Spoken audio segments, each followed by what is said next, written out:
Assalamualaikum warahmatullahi wabarakatuh. Berjumpa lagi di channel kita Graha Mu'alaf, Edi Prayitno dan Menachem Ali Official. Seperti biasa setiap malam Jumat atau besok ini kita siarkan malam Sabtu ya. Karena mundur satu hari, kita akan membahas hal-hal yang perlu kita bahas. Dan seperti biasa pada malam hari ini saya masih ditemani oleh Ustadz Menachem Ali. Assalamualaikum Ustadz. Waalaikumsalam warahmatullahi wabarakatuh. Ini sibuk ya. Jadi kita kemarin habis Idul Adha, kemudian Ustadz Ali juga banyak kegiatan. Dan ini alhamdulillah Ustadz Ali juga masih dari luar kota langsung ke studio ini ya. Iya, dari Trawas, Langsung. acara rapat kerja kampus sebetulnya.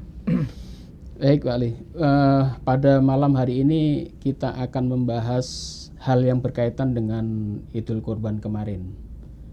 Setiap tahun, setiap hari kurban, topik-topik yang di luar sana yang biasanya diperbincangkan oleh kaum ya orang apologet, baik itu dari muslim atau non muslim, selalu saja masih mempertanyakan siapa sih sebetulnya yang dikorbankan, antara Ishak atau Ismail.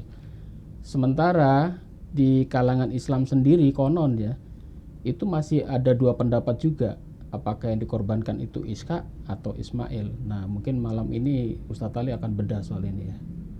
Silakan Ustadz. Baik, assalamualaikum warahmatullahi wabarakatuh. Waalaikumsalam. Kalau kita bicara mengenai tema yang paling sentral dalam persoalan Kurban Ibrahim, yang kita kenal dengan perayaan Idul Kurban yang baru saja diperingati oleh kaum muslimin sedunia, sekaligus haji, perayaan ibadah haji atau festival haji, yang tentu saja ini ada keterkaitan dengan sosok yang akan dikurbankan oleh Ibrahim alaihissalam pada masa yang sangat lampau sebelum Masehi. Dan saya kira pembahasan ini memang tidak pernah tuntas bila itu dikaji oleh satu agama. Saya menyarankan diskusi tema besar ini, semua penganut agama Ibrahimiyah itu bisa duduk bersama untuk membicarakan peristiwa agung ini. Kenapa saya katakan semua penganut agama Ibrahimiyah, yakni agama-agama Timur Tengah, yang dimaksud adalah agama Yahudi, Kristen, dan Islam, duduk bersama dalam rangka membicarakan persoalan kurban ini. Karena bagaimanapun juga ini ada kaitannya dengan keyakinan atau bahasa teologis yang termaktub dalam kitab suci masing-masing. Dan kalau kita cermati secara global, kisah ini memang bukan hanya termaktub di dalam Quran, tapi juga termaktub dalam kitab Perjanjian Lama, terutama kitab Kejadian. Kalau kita baca dari Bible versi Kristiani, sementara kalau kita baca dalam kitab Taurat, tentu saja ini kitab suci yang diimani oleh saudara kita kaum Yahudi. Kisah seperti ini juga ada, meskipun kita tahu bukan hanya kaum Yahudi yang meyakini peristiwa besar ini, tapi juga kaum Samaria. Di dalam kitab Tauratnya juga bicara mengenai tokoh yang sedang viral untuk dibicarakan, yakni Ibrahim ketika mengorbankan putranya. Meskipun dalam bentuk rincian yang berbeda. Namun yang menarik untuk didiskusikan pada malam hari ini, saya bisa berkata bahwa di antara hal yang perlu dipertajam untuk bisa kita apresiasi bagaimana agama-agama ini melihat mengenai tokoh kunci ini. Versi Islam itu memang ada perdebatan mengenai siapa tokoh yang dikurbankan, Ismail atau Ishak. Tetapi mengenai lokasi atau tempat di mana sang tokoh yang hendak dikurbankan oleh Ibrahim itu disepakati. Tempatnya itu disepakati, yakni di kawasan yang kita kenal sekarang dengan sebutan Mina. Di kawasan itu tempat pelaksanaan peristiwa pengorbanan itu. Dan itu kita bisa baca dalam kitab-kitab hadis. Artinya di kawasan yang luas, yang sebetulnya itu merupakan kawasan dari istilah yang kita kenal dengan sebutan Marwa. Dan itu sampai sekarang masih abadi dalam tradisi Islam.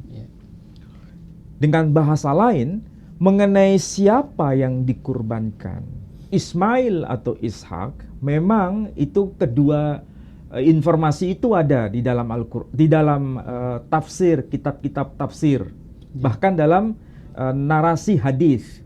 Tetapi lokasi di mana pribadi yang dikurbankan itu letaknya di kawasan Saudi Arabia.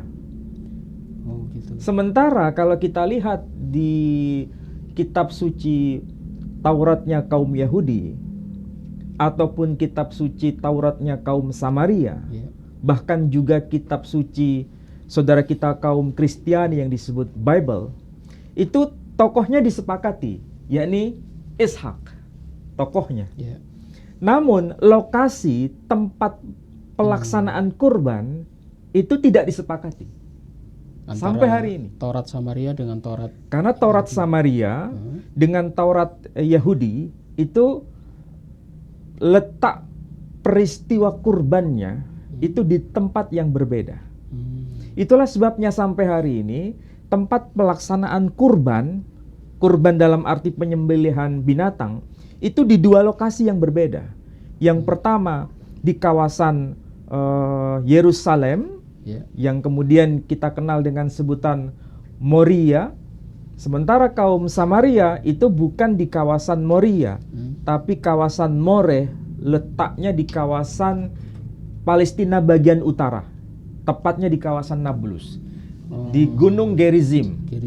Sementara kalau kaum Yahudi di Bukit Zion atau Gunung Zion. Jadi secara sederhana kita bisa lihat dari kedua perspektif ini. Kalau versi Islam, tokoh yang dijadikan kurban, Ismail atau Ishak, itu diperdebatkan. Tidak disebut namanya. Karena tidak disebutkan namanya. Sementara letak peristiwa di mana sang tokoh ini dikurbankan, itu disepakati, yakni di kawasan Saudi Arabia. Di Mina ya. Di Mina itu. Sementara kalau tradisi Yahudi, itu letaknya peristiwa kurban itu terjadi, itu lokasinya tidak disepakati. Ada dua tadi ya. Ada dua lokasi. Sementara tokoh yang hendak dijadikan kurban itu disepakati. Jadi kira-kira dari sini bedanya apa? Yang satu, lokasinya. Tokoh yang dikurbankan itu kontroversial, itu versi Islam. Sedangkan dalam tradisi Yahudi, Samaria, Kristiani, tokohnya itu satu, yakni Ishak, tapi lokasi penyembelihannya itu kontroversial. Jadi kalau begitu ada plus minus masing-masing tradisi agama ini. Tapi yang menarik adalah kita harus paham dulu bahwa ada yang disebut dengan istilah ateologi. Ateologi. Apa itu ateologi? Ateologi itu adalah satu peristiwa yang terjadi dan itu termaktub dalam satu teks dan itu hanya terulang sekali. Dan itu menggunakan istilah khas tertentu yang hanya terulang sekali dalam menarasikan sesuatu. Itu yang dimaksud ateologi. Dan ini bicara mengenai sebab akibat. Kenapa namanya begini, asal-usulnya apa? Ini ada kaitan dengan hapax legomena. Hapax legomena itu bicara mengenai satu peristiwa dijelaskan satu kali di satu teks dan tidak dijelaskan di teks yang lain. Jadi antara ateologi, sebab akibat, asal-usul sesuatu dengan kata tertentu, itu diulang hanya sekali saja dalam satu teks dan tidak diulang di tempat lain yang dikenal dengan sebutan hapax legomena. Nah, apa kaitannya dengan pembahasan kita? Begini, kita lihat di dalam surah As-Saffat. itu peristiwa kurban, narasi atau teks berkaitan dengan peristiwa kurban itu hanya sekali dicantumkan dalam Al-Quran. Betul atau tidak? Iya, satu kali. Hanya sekali di surah As-Saffat itu, yakni surah ke-37 ayat yang ke-101, ke-102, 103 dan seterusnya. Jadi di luar teks ini tidak disebutkan mengenai peristiwa kurban. Itulah yang kemudian disebut dengan istilah hapax legomena. Cuman satu kali. Sekali saja di dalam Al-Quran ini disebutkan. Makanya di sini ada peristiwa penting, yakni kalau di bahasa Arabnya itu tertulis demikian. Bismillahirrahmanirrahim. Falamma balagha ma'ahu sa'ya qala ya bunayya inni ara fil manam anni azbahuka fanzur madza tara. Kalau diterjemahkan, maka tatkala anak itu menginjak usia baligh. Baligh itu berarti sudah masuk usia dewasa. Berarti itu masa peralihan dari usia kecil ke usia dewasa. Itu yang disebut dengan istilah baligh. Di dalam terjemahan Quran bahasa Indonesia diterjemahkan pada umur sanggup. Maksudnya sudah cukup umur. Dan dia bisa bersama-sama dengan Ibrahim, bisa menemani Ibrahim. Maka dalam teks Quran dikatakan ma'ahus sa'ya. Kemudian Ibrahim berkata kepada sang putra ini yang sudah usia baligh itu. Ibrahim berkata, ya bunayya, wahai putraku yang amat aku cintai. Itu arti harfiah. Kalau di terjemahan ini hanya disebutkan wahai anakku atau hai anakku. Sebetulnya terjemahan ini tidak salah, tapi kurang tepat. Kurang halus ya. Bukan kurang halus, karena memang bahasa Arab itu rumit. Kalau disebutkan ya bunayya, itu seharusnya terjemahan yang tepat. Wahai anakku yang amat aku cintai. Tapi kalau disebut wahai anakku, seharusnya teks Arabnya bukan ya bunayya, tapi ya ibni. Tapi Quran tidak berkata ya ibni, tapi mencantumkan redaksi ya bunayya, yang arti harfiahnya wahai putraku yang amat aku cintai. Itu redaksi Quran. Kemudian dikatakan inni ara fil manam, sesungguhnya aku telah melihat pada satu mimpi. Mimpinya Ibrahim maksudnya. Anni azbahuka fandur madza tara. Sesungguhnya aku telah bermimpi menyembelih engkau. Fandur madza tara. Bagaimana menurut pendapatmu? Ayat ini menegaskan ada komunikasi antara tokoh yang bernama Ibrahim dengan sang putra yang hendak dikurbankan.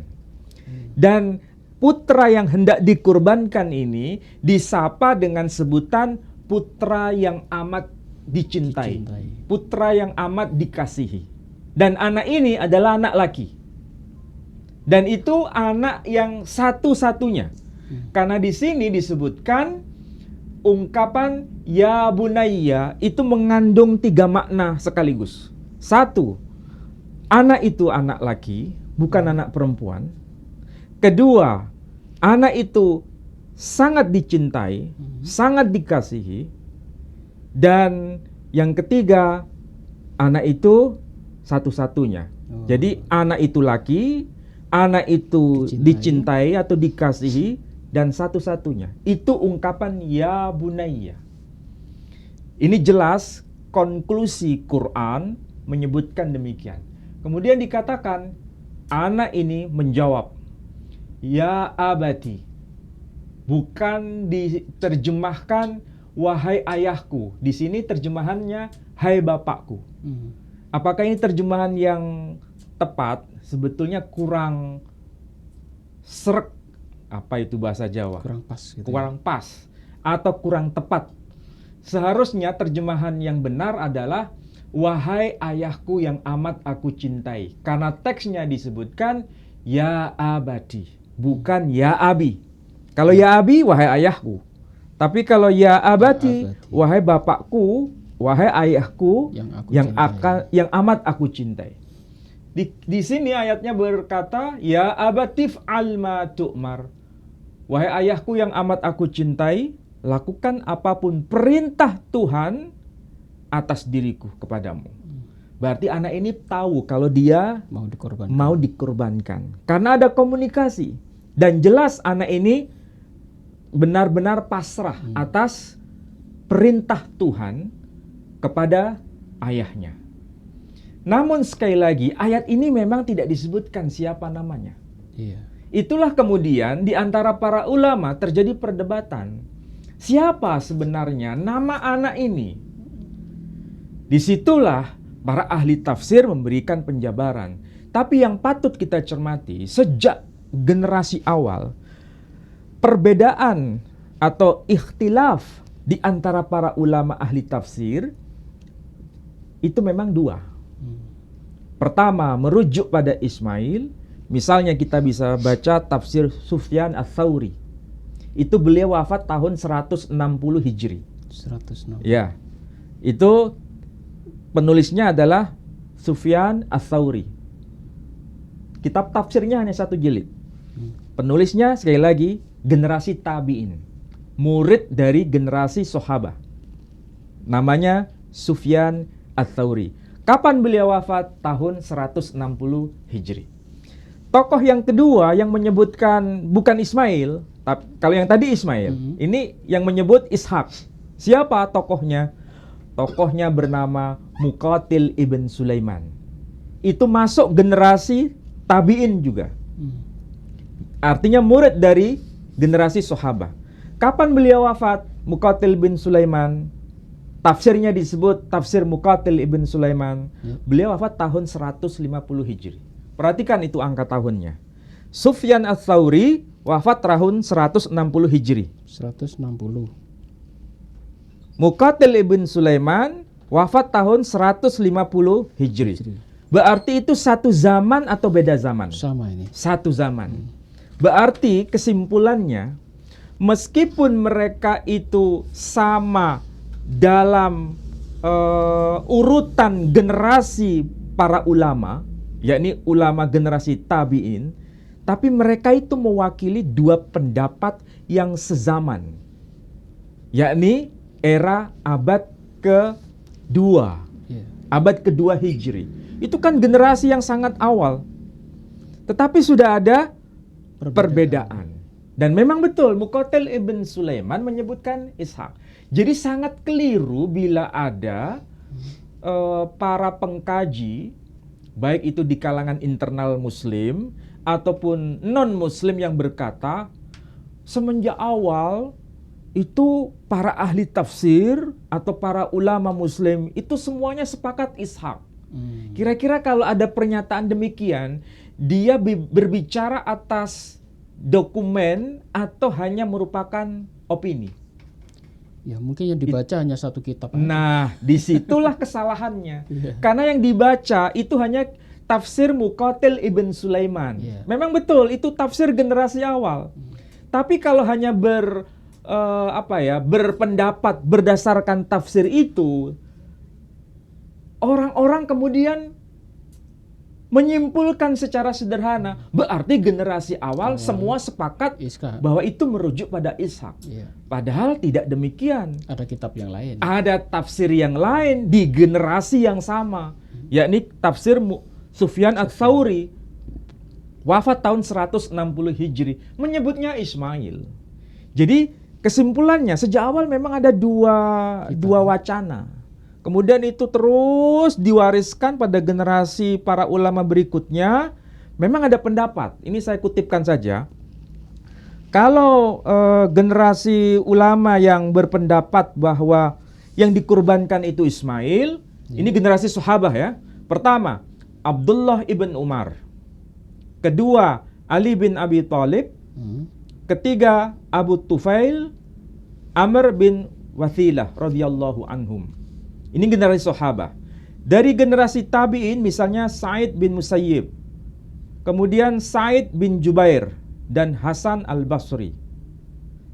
Dari kalangan ulama, maksudnya generasi sahabat, yang berpendapat bahwa yang dikurbankan itu adalah Ishak, diantaranya ya Umar ibn Khattab. Umar juga. Jadi kalau yang dikurbankan itu Ishak, itu pendapat dari Umar ibn Khattab, khalifah kedua. Sementara yang dikurbankan itu adalah Ismail, itu adalah pernyataan dari khalifah keempat, yakni Ali bin Abi Thalib. Sama-sama khalifah ini, ya. Sama-sama sahabat Nabi. Sama-sama sahabat Nabi. Tapi ada dua pendapat di sini, ya, dua pendapat. Selain Umar bin Khattab, ada Ka'ab al-Ahbar. Nah, ini tokoh yang kedua selain Umar ibn Khattab.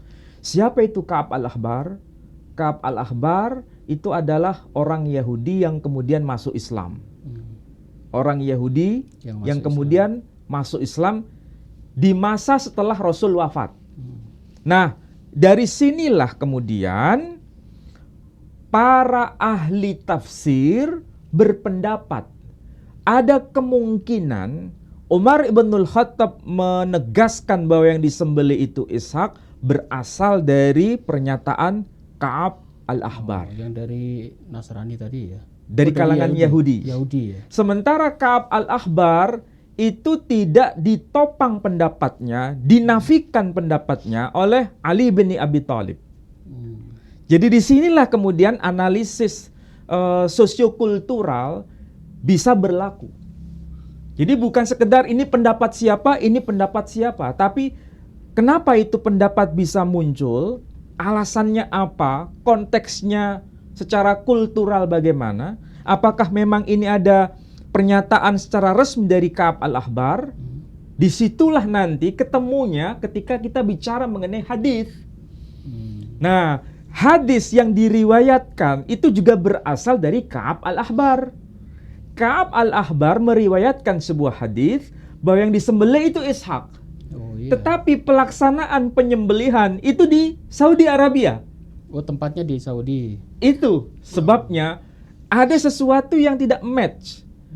Yang disembelih Ishak, tapi pelaksanaan kurban di Saudi Arabia, di kawasan Makkah, bukan di kawasan Palestina. Jadi meskipun ada hadis ataupun pendapat kalangan sahabat, tapi pelaksanaannya ada di Mekah, penyembelihan sang putra yang dikurbankan itu. Apakah itu Ismail, apakah itu Ishak, pelaksanaan kurban putra yang dikurbankan itu tetap di Mekah, bukan di Palestina. Disinilah kalau kita bicara hadis, bicara mengenai matan. Matan itu apa? Isi redaksi teksnya itu. Jadi memang tidak ada perselisihan. Yang lebih mengagetkan kita, ya, mengagetkan kita ini. Kalau memang namanya itu diperselisihkan, apakah itu Ismail atau Ishak, tetapi anehnya dokumen yang tertulis pada generasi awal, itu Ka'bah ada yang namanya tanduk tanduk domba itu yang menjadi tebusan Ismail di Ka'bah. Iya, sebelum Ka'bah terbakar, sebelum era zaman kerasulan Nabi Muhammad SAW itu Ka'bah pernah terbakar. Termasuk tanduk domba yang menjadi pengganti dari Ismail, bukan pengganti Ishak, tapi pengganti Ismail. Itu terdapat pada dokumen generasi awal. Tahun penulisannya itu sebelum atau mendekati tahun 150 Hijri. Berarti kita bisa lihat kan, itu semasa dengan penulisan dari tafsir Muqatil Ibn Sulaiman. Berarti kita bisa berkata, data yang menyebutkan bahwa Ismail yang dikurbankan di kawasan Mekah itu justru diperkuat dengan kitab tarikh generasi awal yang beliau meninggal tahun 150 Hijri.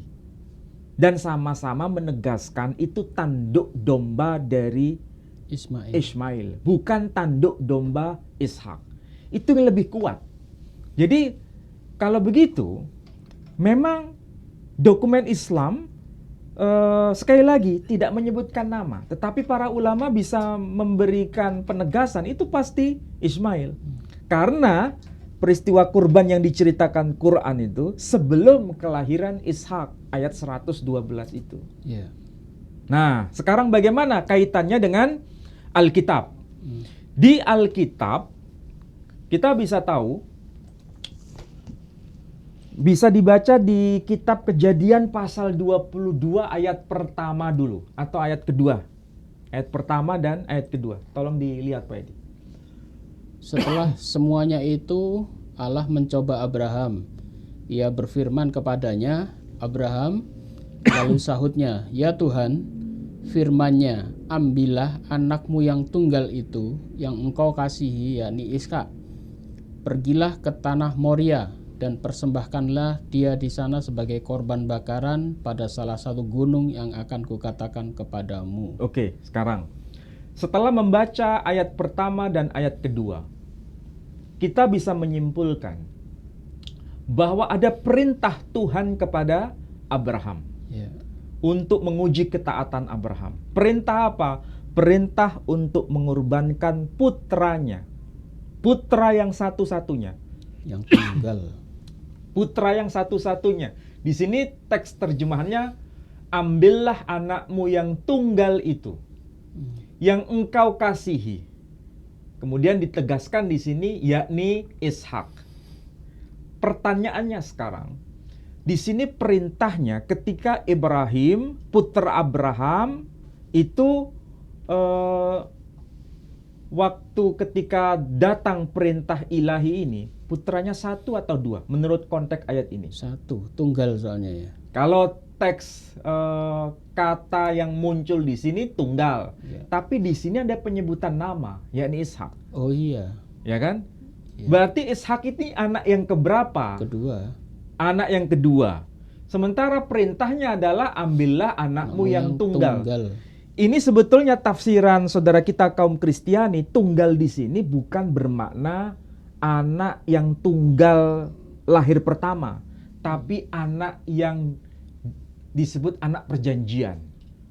Ini tafsir ya, tafsir di kalangan tradisi Kristiani. Tunggal dari istri yang sah katanya. Ya, tunggal dari istri yang sah. Tapi pertanyaan di sini kan bukan anak tunggal dari istrimu, tapi anakmu yang tunggal. Jadi nisbatnya itu kepada Abraham, bukan anak dari istri Abraham. Iya. Kalau dikatakan anakmu berarti anak Abraham.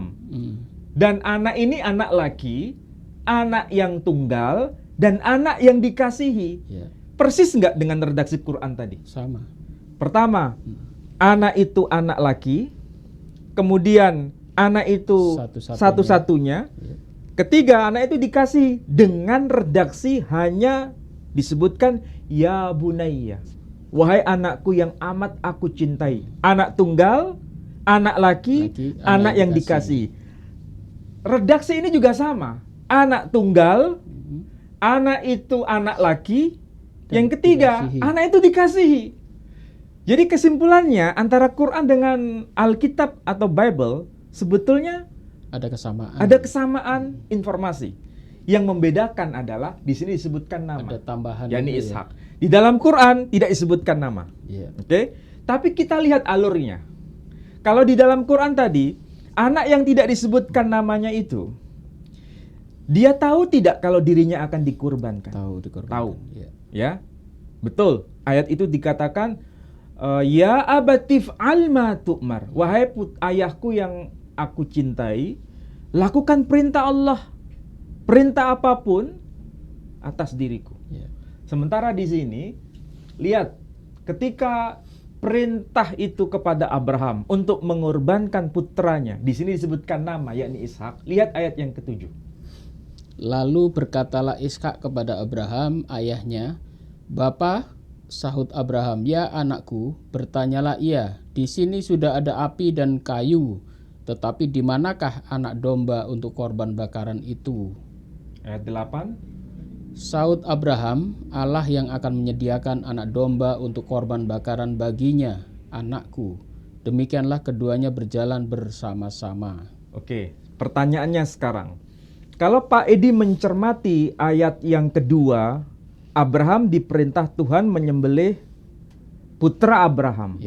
Ya, disebutkan namanya Ishak.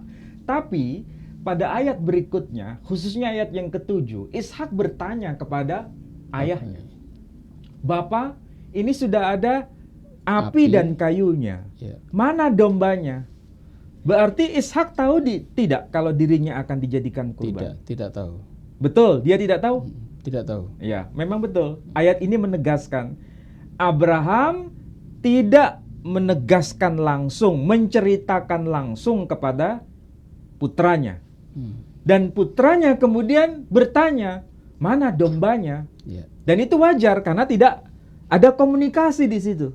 Kalau di dalam Quran ada tidak komunikasi? Ada komunikasi. Nah, disinilah bedanya. Jadi memang ada sesuatu yang sama, tapi ada sesuatu yang beda. Orang yang akan membaca dua teks ini akan melihat sebenarnya mana yang lebih dramatis itu. Ada kan yang lebih dramatis. Saya tidak akan menunjukkan mana yang dramatis. Silakan pemirsa sendiri dan Pak Edi sendiri yang bisa mencerna itu. Mana yang lebih dramatis, mana yang lebih menunjukkan ketaatan di antara dua narasi ini. Dan itulah sebabnya Abraham berkata, Tuhan sendiri yang akan menyediakan domba itu. Berarti Abraham tidak terus terang berkata kepada Ishak. Dan Ishak tidak tahu kalau dirinya dijadikan kurban. Betul. Ketika itu terjadi dialog seperti ini, tiba-tiba langsung kemudian dikatakan apa? Mendirikan mezbah itu ya. Sampailah mereka ke tempat yang dikatakan Allah kepadanya, lalu Abraham mendirikan mezbah di situ, disusunnyalah kayu, diikatnya Ishak anaknya. Kira-kira kalau ini terjadi, Abraham tidak tahu, Ishak tidak tahu kalau dirinya dijadikan kurban, bagaimana reaksi yang akan tiba-tiba diikat ini di sini. Disinilah perbedaan antara apa yang termaktub dalam Alkitab dengan apa yang termaktub di dalam Al-Quran. Tapi pertanyaannya, sebetulkah Ishak itu anak tunggal waktu itu? Alkitab sendiri menjawabkan, ketika Abraham melahirkan Ismail, itu usia Abraham 86 tahun. Di mana itu termaktub? Dalam kitab Kejadian pasal 16 ayat 16. Coba dicek Pak Edi. Kejadian pasal 16 ayat 16. Abraham berumur 86 tahun ketika Hagar melahirkan Ismail. Oke. Berarti ketika Abraham umur 86 tahun, Ismail lahir. Kemudian kapan ketika Ishak itu lahir? Berapa usia Abraham? Lihat di Kejadian pasal 21 ayat 5. Adapun Abraham berumur 100 tahun ketika Ishak anaknya lahir baginya. Oke, ketika Ishak lahir bagi Abraham, usia Abraham 100 tahun. Ketika Ismail lahir bagi Abraham, waktu itu Abraham usia 86 tahun. Berarti siapa anak yang lebih dulu dilahirkan? Ya Ismail. Selisih 14 tahun. Selisih 14 tahun. Itu menandakan bahwa kalau dilihat dari urutan kelahiran, Ismail lebih dulu lahir, baru kemudian Ishak. Disapa dengan sebutan anak tunggal, berarti waktu itu Ibrahim sudah punya 2 orang anak atau satu anak seharusnya. Satu. Nah, disitulah kenapa muncul di situ istilah nama Ishak. Ada sesuatu yang menjadi tanda tanya besar. Itulah kemudian tidak dipahami oleh saudara kita dalam makna harfiah, tapi dalam makna metafor. Itu anak yang dijanjikan sebagai anak tunggal, yaitu kita tidak bisa ikut campur dalam persoalan keyakinan teologis itu. Tetapi menariknya, kalau dalam Al-Quran itu ada komunikasi anak yang dikorbankan itu, dan dia tahu, dia menerima dan dia tahu dan dia ikhlas untuk menerimanya. Nah, di situ. Nah, kalau seandainya ini masih diperdebatkan, ya tidak ada masalah. Tapi antara Ismail atau Ishak, apakah keduanya atau salah satunya dikurbankan menjadi kurban bakaran? Tidak. Korbannya domba. Korbannya tetap domba karena diganti oleh domba. Ya, bukan manusia yang dikurbankan, tapi domba yang dikurbankan. Nah, sekarang kita coba, apakah kisah seperti ini apakah hanya tercantum di dalam Al-Quran? Apakah kisah seperti ini hanya tercantum di dalam Bible atau Alkitab? Apakah kisah seperti ini juga tercantum di dalam kitab Taurat versi Yahudi ataupun versi Samaria? Ternyata tidak. Ada lagi. Kitab di luar ini. Iya, meskipun tokohnya itu namanya berbeda. Tetapi kisah seperti ini itu ada kemiripan, ada kesamaan, ada kesejajaran, dan itu terjadi pada tradisi lain. Tradisi apa? Tradisi Yunani. Di negara Yunani. Di kawasan kekaisaran Yunani yang kita kenal dengan Imperium Romawi, itu kan negara atau kekaisaran besar sebelum eksisnya agama-agama Semit di kawasan Timur Tengah. Dan kalau kita lihat mengenai kisah Helenis yang dikenal dengan tradisi Troya itu kan banyak epik kisah kepahlawanan yang termaktub dalam tradisi Troya di Yunani itu. Dan kata kunci yang masih saya ingat, ada satu istilah yang dipakai, yakni kata Parthenos di situ. Parthenos. Iya, Parthenos. Parthenos itu bisa bermakna gadis, bisa bermakna perawan. Itu Parthenos. Kira-kira kalau dari tradisi Islam tidak terkait dengan istilah Parthenos, tapi istilah Parthenos terkait dengan tradisi Kristiani. Karena Bunda Maria disapa dengan istilah apa? Parthenos. Oh, disebut Parthenos juga. Parthenos. Jadi Bunda Maria itu disebut Parthenos, artinya perawan atau gadis. Nah, tradisi Troya ini, kisah kepahlawanan atau epik Troya itu mengenal tokoh perempuan yang bernama Iphigenia.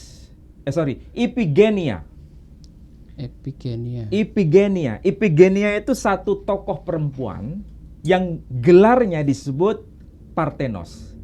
Dia seorang gadis cantik, putri dari raja yang bernama Agamemnon.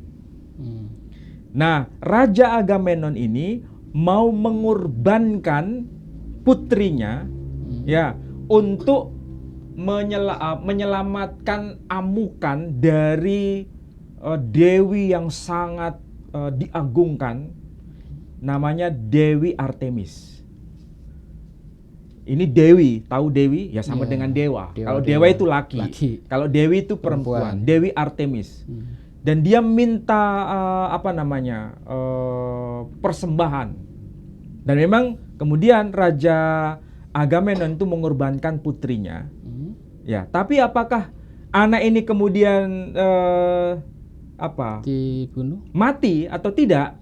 Enggak, dia selamat. Diganti dengan bukan seekor domba, tapi seekor rusa. Nah, itu hanya kisah. Mitos itu ya. Ya, mungkin kalau kita Muslim menyebutnya mitos. Itu Kristen menyebutnya mitos, tapi bagi tradisi pagan Yunani itu bukan mitos, itu aiteologi. Kita juga punya aiteologi, yakni kisah Ibrahim itu. Kalau mereka bukan kisah Ibrahim, tapi raja yang disebut dengan nama Agamemnon. Kira-kira kisah itu dengan kisahnya Nabi Ibrahim itu lebih tua mana? Lebih tua mana? Ya kalau tradisi Yunani kan memang lebih tua.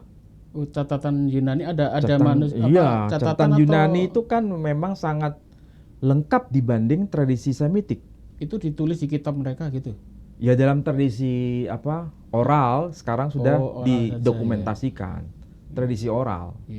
Tapi itu era pra-Masehi. Dan sama-sama berkaitan dengan Tuhan yang meminta persembahan. Kalau versi Islam kan sebetulnya juga berkaitan dengan Tuhan yang meminta persembahan. Versi Yahudi kan Tuhan juga meminta persembahan. Ambillah anakmu yang tunggal itu dan jadikanlah kurban. Itu kan Tuhan yang meminta persembahan. Oh iya.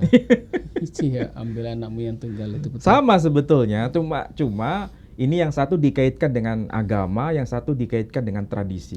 Tapi pada awalnya memang itu bagian dari agama rakyat, dari tradisi Yunani.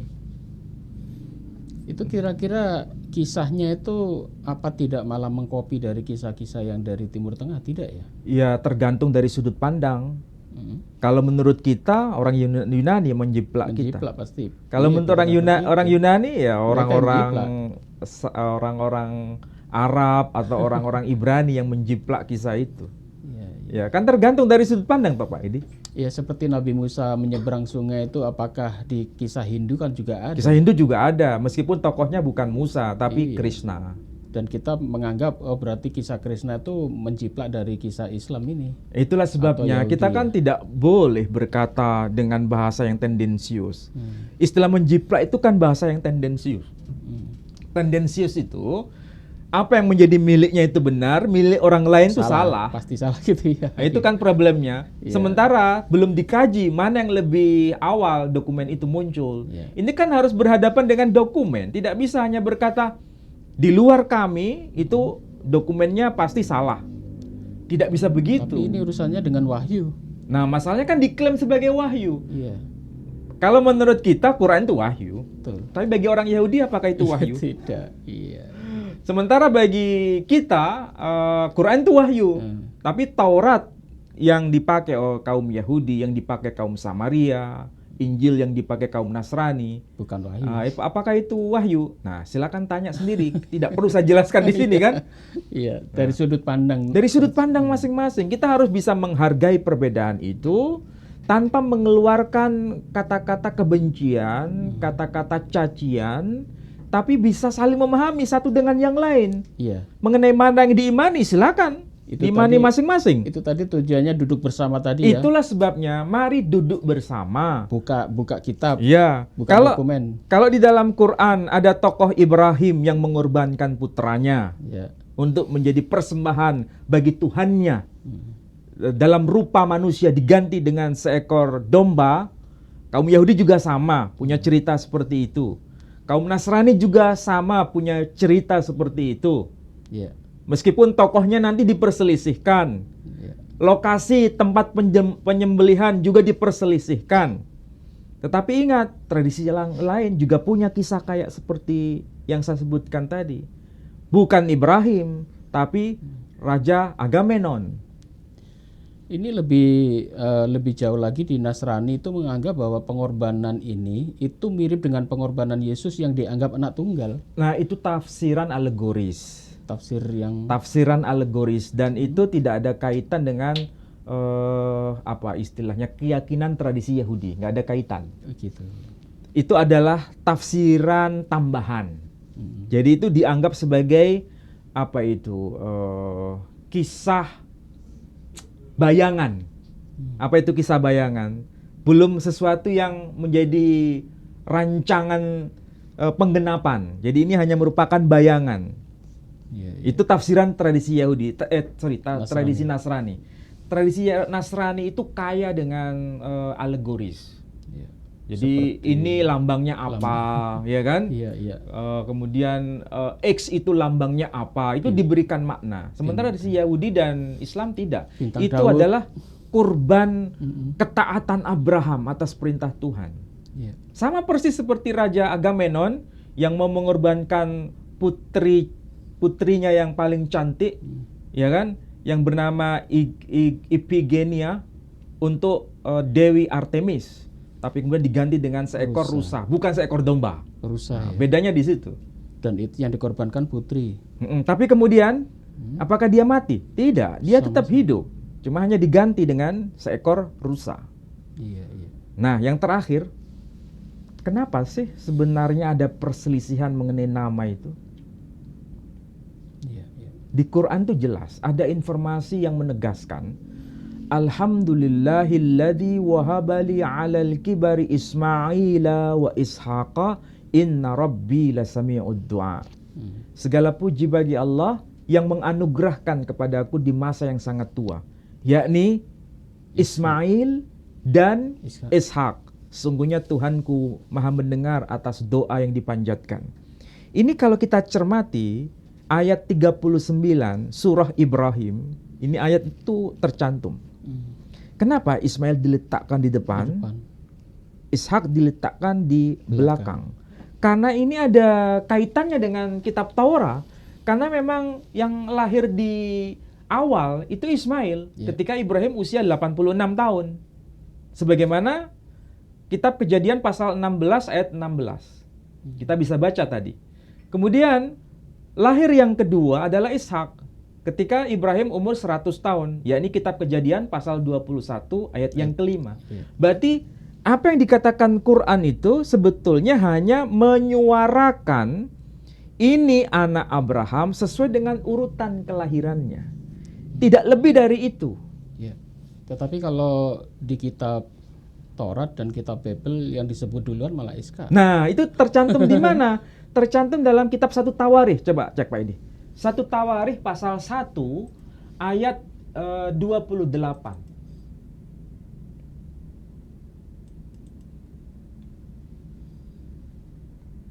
1 Tawarikh pasal 1 ayat 28. Pasal 1 ini pasal 28 Pak Edi. Oh, pasal 1 ayat 28. Nah. Coba Pak Edi baca di sini. Anak-anak Abraham ialah Ishak dan Ismail. Anak-anak Abraham ialah Ishak dan Ismail. Kalau bahasa Ibraninya, Bnei Abraham, Yitzhak wa Yismail. Berarti yang disebut pertama siapa? Ishak. Yang kedua Ismail. Apakah ini bicara mengenai urutan kelahiran? Tidak. Bukan. Ini bukan bicara mengenai urutan kelahiran. Kalau Quran jelas itu hanya urutan kelahiran. Tidak lebih dari itu. Tapi kalau ini bukan urutan kelahiran. Ini urutan kemuliaan nasabnya. Karena nanti dari Ishak ini lahir Bani Israel. Dari Ismail ini muncul bangsa Arab. Jadi posisi Ismail diletakkan di belakang. Jadi ini bukan urutan kelahiran. Ini urutan kemuliaan nasabnya orang yang nanti kaitannya ke tokoh yang dimaksud. Jadi kalau begitu Quran datang untuk meluruskan atau bagaimana? Silakan itu dicermati. Iya, kalau ayat-ayat pertama di Taurat disebutkan anak-anak Abraham ialah Ishak dan Ismail, ternyata di Al-Qur'an disebutkan Ismail baru Ishak. Iya, disempurnakan. Ternyata redaksi Quran itu rinci ya. Iya. Meskipun namanya disebut dua orang, tetapi kalau urutannya berbeda, itu menandakan pasti ada pesan tersembunyi di situ. Ini bicara urutan kelahiran atau urutan kemuliaan. Kalau Quran kan sekedar urutan kelahiran. Tidak ada tendensius kemana-mana. Iya, kalau di Ibrani tadi disebutkan ini nasab kemuliaan. Kalau di pandangan Al-Quran sendiri antara Ishak dan Ismail ini apakah ada perbedaan? Sebetulnya sama, karena dalam Quran menegaskan la nufarriqu baina ahadim mir rusulih. Tidak ada lebihnya antara para rasul itu. Tidak ada mana yang lebih mulia, mana yang tidak mulia. Semuanya mulia. Itu message Quran, itu pesan Quran. Yang kadang kita abai dengan misi Quran itu. Karena kalau kita baca di kisah-kisah Taurat, itu kan mulai ibunya Ismail itu diperlakukan bahwa ini adalah keturunan budak. Kemudian ada pertengkaran antara Ismail dengan Ishak di cerita Babel ya. Tetapi kalau kita melihat waktu Nabi Ibrahim meninggal, itu dua-duanya rukun, sama-sama menguburkan ayahnya ya. Aneh ya. Dua-duanya datang menguburkan Abraham. Berarti memang ini dua putra yang sama-sama sejajar di hadapan Abraham dan di hadapan Tuhan. Karena didikan seorang nabi gak mungkin ya mengistimewakan satu dan yang lain, apalagi ada perselisihan antara Ishak dan Ismail sampai berkelahi. Nah, disitulah yang bisa kita belajar. Nanti kita akan bisa menemukan tanda jejaring teksnya. Contoh, kemarin kita pernah bahas mengenai Baal Haturim, mengenai angka di balik huruf yang menyusun nama dari tokoh-tokoh besar itu. Misalnya nama Hagar itu nilai angkanya itu 208. Nama Ishak itu sama, nilainya 208. Kenapa Ishak dikaitkan dengan Hagar? Padahal Ishak bukan anak anaknya. kandung Hagar. Bahkan nanti muncul aliran Hagaren. Hagaren itu anak-anak Hagar. Tapi kalau Ishak bukan anaknya Hagar, tapi Ismail anaknya Hagar. Tapi Ismail yang anak kandung dari Hagar itu punya ibu yuridis, ibu secara hukum yang bernama Sarah. Makanya Sarasen nanti kaum Ismail disebut sebagai kaum Sarasen, artinya anak-anak Sarah. Di situ sebetulnya ada keindahan pesan. Berarti sebetulnya mereka rukun sebetulnya ya? Ya sebetulnya nggak ada problem. Kalau ibu itu sangat membenci Ismail katakan, kemungkinan dia mungkin keturunannya nggak mau disejajarkan Ismail dengan ibunya Iska ya.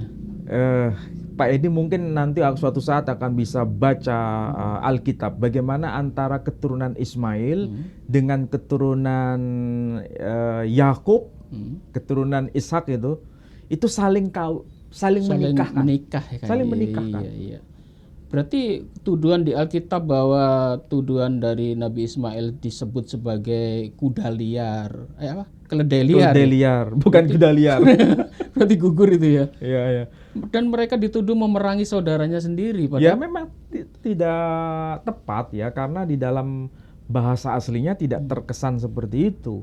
Hanya saja karena barangkali memahami dari konteks teologi kebencian, akhirnya ya melemahkan posisi Ismail. Padahal Ismail itu kenapa disebutkan dia akan melahirkan 12 raja? Ada pertanyaan besar di situ. Bagaimana mungkin dia bisa melahirkan 12 raja sedangkan ibunya seorang budak? Betul.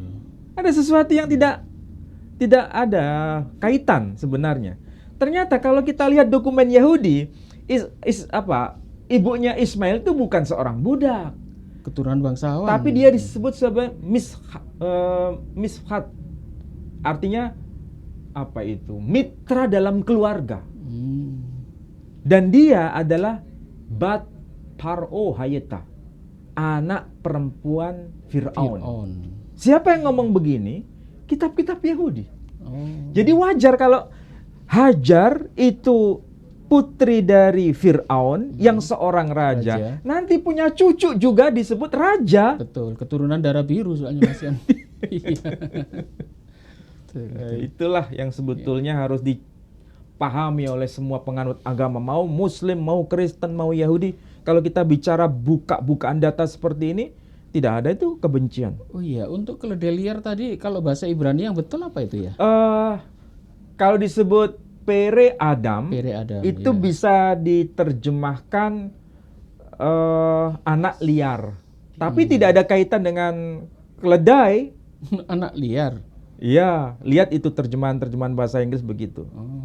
Tapi kalau terjemahan versi bahasa Ibrani khas dari Taurat Samaria, itu menyebutnya para Adam. Artinya anak yang subur.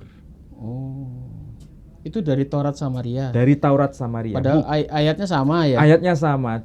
Cuma huruf yang dipakai itu berbeda.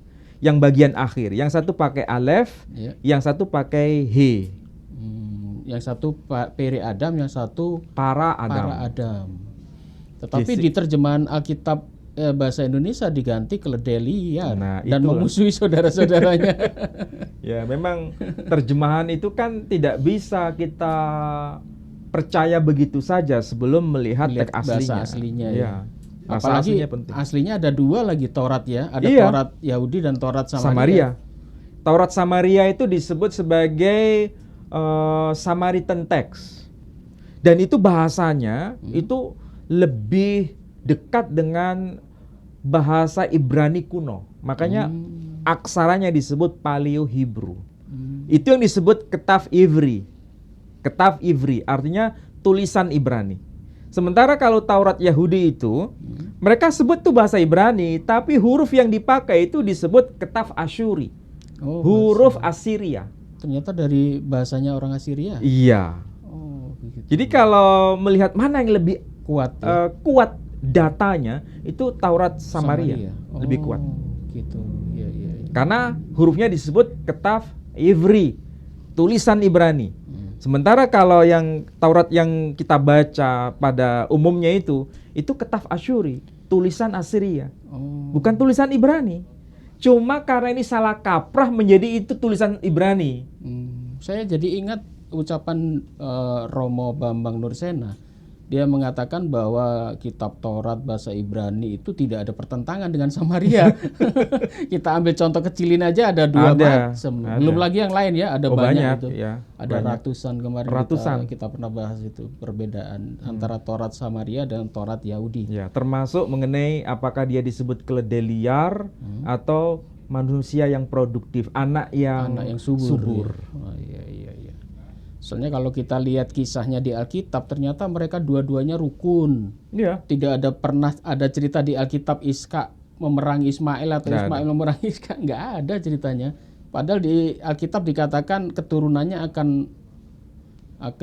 saling menyerang ya. Tidak ada. Ternyata kisahnya malah tidak ada. Justru kalau kita baca di Bible itu malah keturunan Israel yang saling serang itu. Antara Israel Utara dengan Selatan. Israel Selatan. Bahkan keturunan dari adiknya Yusuf, Benyamin, satu suku dihabisin. Gara-gara perempuan itu, kisahnya ada di Alkitab. Nanti kita bahas itu lebih lanjut ya.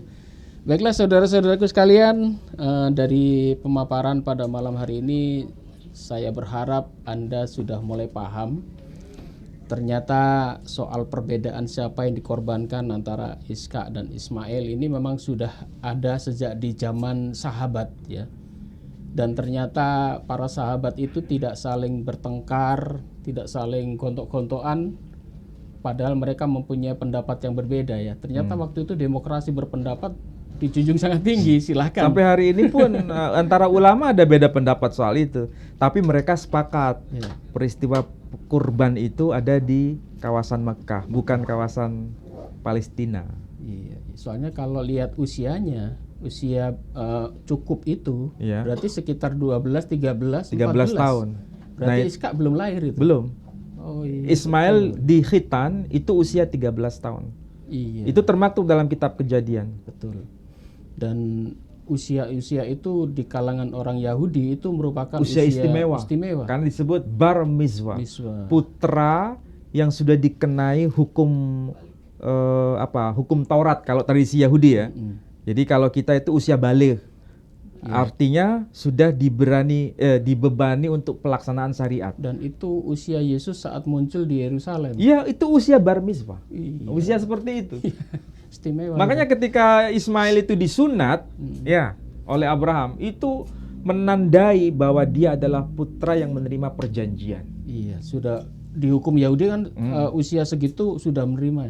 Dan mereka harus melaksanakan hukum-hukum Yahudi ya. Harus. Ya, menarik di sini saudaraku. Jadi dari perbincangan kali ini semoga Anda bisa mengambil kesimpulan sendiri supaya Anda paham, tidak bingung, tidak tersesatkan ya antara perbedaan apakah antara Iska dan Ismail yang dikorbankan. Yang jelas yang dikorbankan bukan dua-duanya, yang dikorbankan adalah seekor domba. Ya, saya ingatkan sekali lagi, Yayasan Pembina Mu'alaf, Geraha Mu'alaf atau Yayasan Pembina Mu'alaf Tauhid selalu berbenah, selalu mengadakan banyak program. Kemarin kita sudah melakukan sholat Id di sekretariat di Jawa Timur dan juga mengadakan penyembelihan korban ya, baik itu di wilayah-wilayah cabang-cabang juga melaksanakan korban. Dan untuk pembangunan masjid saat ini masih butuh dana banyak karena pintunya dan jendelanya sampai hari ini belum ada, padahal sudah dipakai untuk sholat ya. Jadi kalau hujan itu airnya masih masuk karena tidak ada jendela, tidak ada pintu. Untuk itu Textline ini masih berjalan. Jika Anda ingin membantu kami silahkan berdonasi di nomor rekening Bank Syariah Indonesia di nomor 111888991 atas nama YPM atau Tauhid Jawa Timur. Mungkin ada closing dari Ustadz, silakan. Ya, saya boleh memberikan kesimpulan. Pertama, Torah menyebut nama sang putra yang dikurbankan, tetapi Torah tidak sepakat di mana sang putra itu dikurbankan. Ya, ada dua tempat. Ada dua tempat yang berbeda. Yang satu disebut Bukit Moria, yang satu disebut Bukit Moreh. Oh, di Bukit Sion tadi? Bukit Sion itu nama lain dari Bukit Moria. Yang Moreh itu disebut Bukit Gerizim. Jadi nama sang tokoh yang dikurbankan itu disepakati, yakni Ishak. Tetapi lokasi tempat kurban itu dilaksanakan itu berbeda. Sementara kalau tradisi Islam itu tokoh yang dijadikan kurban itu berbeda.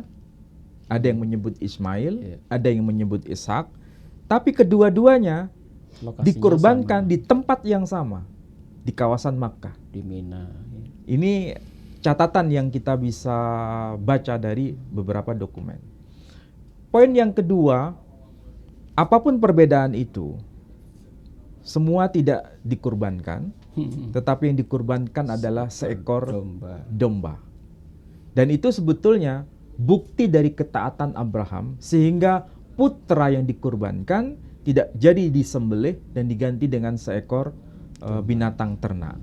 Itu adalah kurban yang paling tinggi di hadapan Tuhan, karena Tuhan mau mengajarkan tauhid tingkat tinggi kepada Abraham. Cinta kepada Tuhan melebihi cinta kepada apapun. Poin yang berikutnya, bahwa kisah kurban manusia ini sebetulnya bukan hanya pada tokoh yang bernama Abraham, tapi itu merupakan sebuah tradisi yang terjadi di kawasan Timur Tengah. Jadi kurban manusia itu sudah biasa, bahkan dicatat juga dalam Alkitab, kurban manusia itu. Tetapi kurban seperti ini dalam tradisi Abrahamik itu pernah terjadi juga, diabadikan di dalam tradisi Yunani, tradisi Romawi, Imperium Romawi. Ada salah satu tokoh raja yang bernama Agamenon mengorbankan putrinya yang disebut Iphigenia, dan itu dikorbankan demi Tuhan yang disembah yang bernama Dewi Artemis. Kemudian diselamatkan oleh Tuhannya orang Yunani ini, diganti dengan seekor rusa, bukan diganti dengan seekor domba. Mau rusa atau domba, toh sama-sama binatang mamalia. Baiklah saudaraku sekalian, demikian perbincangan kali ini ya. Semoga bisa diambil manfaatnya. Dan sekali lagi saya tegaskan di sini, kalau Anda belum paham silakan diputar-putar ulang, semoga Anda paham.